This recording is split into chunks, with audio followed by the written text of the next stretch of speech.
Olá, seja bem-vindo mais uma vez para estudarmos a lição da Escola Sabatina, terça-feira, a ordem para selar as palavras. O que o Senhor disse em Daniel, capítulo 12, verso 4, compare com Apocalipse 22, verso 10. Estou com minha Bíblia aberta aqui em Daniel, capítulo 12, verso 4, que diz: Tu, porém, Daniel, encerra as palavras e sela o livro até ao tempo do fim. Muitos o esquadrinharão e o saber se multiplicará. Por outro lado, Apocalipse capítulo 22, verso 10 diz: Disse-me ainda, não cele as palavras da profecia deste livro, porque o tempo está próximo. Nós vemos aqui um contraste. Enquanto Daniel foi dito que era para selar o livro, o Apocalipse foi dito que não era para selar, pois o tempo estava próximo. Já em Daniel, é dito que a profecia é para o tempo do fim.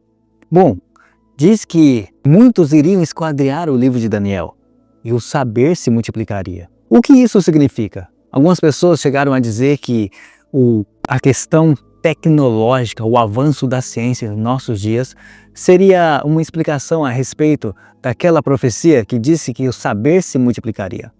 Entretanto, quando nós vemos o contexto que fala sobre o selo, do livro de Daniel, significa que o conhecimento que seria expandido no tempo do fim seria a respeito do próprio livro de Daniel.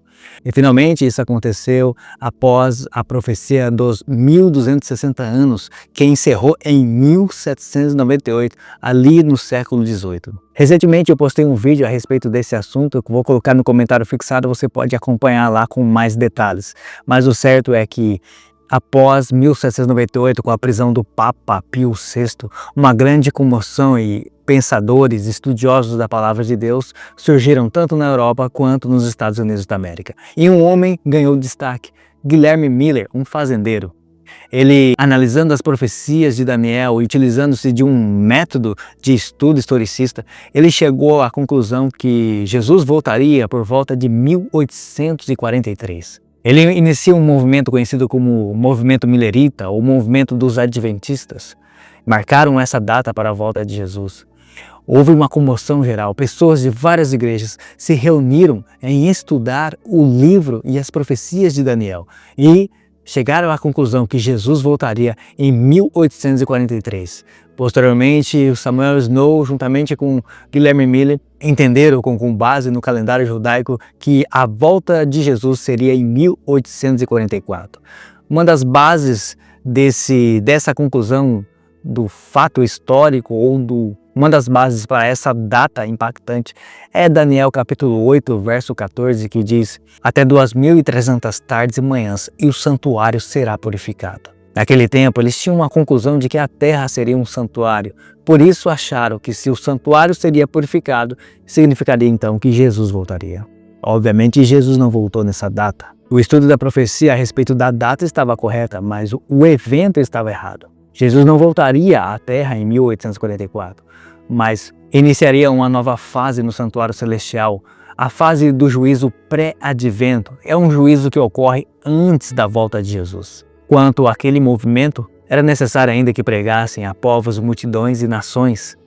Aquele gostinho amargo que sentiram, descrito em Apocalipse capítulo 10, a experiência do movimento adventista em seus primórdios.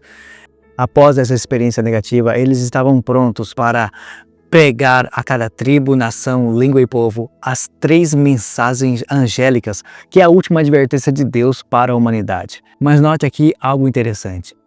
O conhecimento sobre o livro de Daniel iria se multiplicar no tempo do fim. Entretanto, muitas pessoas não buscam conhecer as profecias, entendê-las, se apegam às suas próprias ideias e não deixam texto bíblico falar. A lição ainda chega a dizer a respeito de muitas pessoas que guardam o domingo em detrimento do sábado, que é o dia de Deus, o dia do Senhor. Escolhem guardar o domingo em vez de obedecer aquele que é o Senhor do sábado e guardar os seus mandamentos. Em João 14,15 é dito: se me amais, guardarei os meus mandamentos. Jesus, em João 15,10, diz que guardou os mandamentos do Pai. Em Lucas 4,16, Jesus ia aos sábados na sinagoga. Além disso, nós temos a questão da vida após morte, uma questão pagã, grega que entrou na igreja e muitas pessoas pensam que existe vida após a morte. A Bíblia é clara em nos mostrar que haverá a ressurreição. A primeira, a ressurreição dos justos, daqueles que morreram em Cristo, que acontece na volta de Jesus. E a segunda vai ocorrer 1000 anos depois, a segunda ressurreição dos ímpios, daqueles que não aceitaram Jesus e vão receber a condenação eterna. João capítulo 14, versos 1 a 3 é bem claro. Jesus disse para os discípulos que para não se turbarem o coração, para crerem em Deus e crerem também em Jesus, porque na casa do Pai há muitas moradas. Se assim não fora, eu vos teria dito, pois vou preparar-vos lugar, e quando eu for e vos preparar lugar, voltarei outra vez e vos levarei para mim mesmo, para que onde eu estou estejais vós também. Jesus prometeu que quando fosse ao céu, ele iria preparar o lugar para cada um de nós. E depois que ele preparasse esse lugar, ele voltaria para nos levar para o céu. É nesse momento que nós vamos para o céu, na volta de Jesus. Nós não vamos antes num espírito desencarnado, com uma alma. Nós vamos na volta de Jesus. É essa a promessa dele. Se nós, quando morremos, já vamos imediatamente para o céu, ou para o inferno, um lago de fogo, ou para um estado intermediário, que razão haveria de ressuscitar a pessoa para depois levar de volta para o céu? Não faz sentido.